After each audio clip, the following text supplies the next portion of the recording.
professional background. So before obtaining my PhD here at UF, I actually worked for a multidisciplinary, multi-location medical group, and I handled all of their strategic communication efforts. But it really made me realize during my time at the medical group, more and more people were declining vaccines. Just in my own experience, I was having more of these conversations where mothers just weren't sure about vaccinating their children against one or more diseases, which vaccines were available for. And so that really sparked my interest in learning a little bit more about the communication process behind this and trying to figure out ways to help mothers and fathers make informed decisions about vaccines for their children.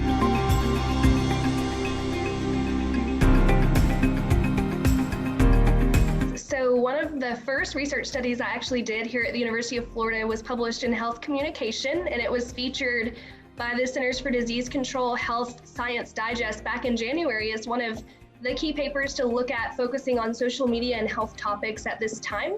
And basically that study involved joining the largest anti-vaccine Facebook group to understand the largest anti-vaccine closed Facebook group to understand the dialogue and how that dialogue might persuade new mothers who might be on the fence. Even in the course of comment threads in this group, people would come in kind of on the fence or wanting to learn more of the pros and cons.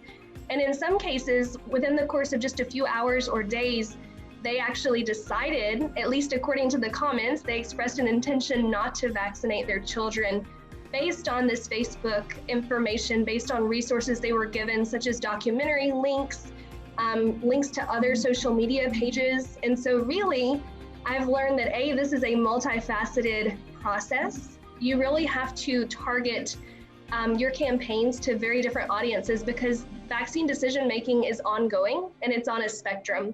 So some people that are acceptors, identified in the literature as they don't really question vaccines, they come to the doctor pretty ready to vaccinate their children, may need one message of reassurance or letting them know from doctors that they are following the scientific consensus with the safety and efficacy of vaccines, versus a brand new mother who's questioning, never made that decision before, not sure what to do, or someone who's kind of inclined against vaccination based on their personal beliefs or research they've done on their own. Yeah. So my research as far as messaging for individuals who may be inclined against vaccination, really the crux of the matter is they definitely dislike messages that are presented as black and white. So any medical intervention in the world has cons or risks involved. And so messages that dismiss those, or messages that are dismissive of internet research or things they might have seen on Facebook, those don't tend to work as well. And in fact, there's a backfire effect that sometimes can antagonize people that are opposed to vaccines. Then now with COVID-19, we have a whole nother realm of vaccine hesitancy. So even, quote, pro-vaccine parents may be disinclined to accept the COVID-19 vaccine based on the speed in which it's been developed and the politicization of the whole process.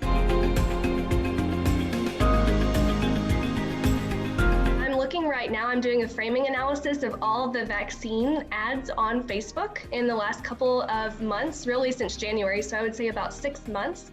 So looking at the framing of those ads, some of these social network platforms such as Facebook and Twitter have cracked down on misinformation, particularly in paid advertising. And so new regulations exist trying to eliminate misinformation. So my study is actually building on some baseline findings. Some authors did a similar study a few years ago before the misinformation guidelines were implemented. So I'm trying to compare and contrast and see what the advertisements look like using that keyword vaccine or vaccination, immunization, what those ads look like and how they're framing vaccination.